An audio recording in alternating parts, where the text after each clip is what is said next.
যাত্রীর অপেক্ষায় নয়, নদীপাড়ে বাঁধা স্পিড বোটগুলো জ্বালানির অভাবে চলছে না। এক সময় যেখানে ছিল চালক ও যাত্রীদের হাঁকডাক, সেখানে এখন শুধুই নিস্তবতা। এটি পাবনার কাজিরহাট এলাকায় যমুনা নদী পাড়ের স্পিডবোট ঘাটের চিত্র।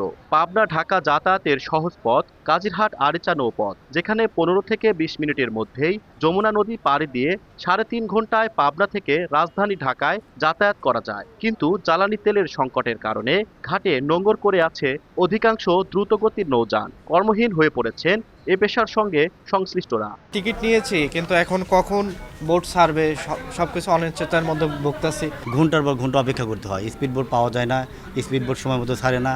এদেরকে জিজ্ঞেস করলে আসলে তেল সংকটের কথা বলে। কাউন্টারের থেকে বললো যে টিকিট নাই, তেল নাই, নাকি বন্ধ করে দিয়েছে। এখন বাচ্চাকে নিয়ে যাব ঢাকা, বাচ্চাকে ডক্টর দেখাইতে হবে। তেল মেনে বোট নিয়ে যাইতে পারি না। আগে মারতাম 3 টিপ 4 টিপ, এখন 1 টিপই মারতে পারি না। পাম্প মালিকরা আমাদের কোনো রকমও হেল্প করে না।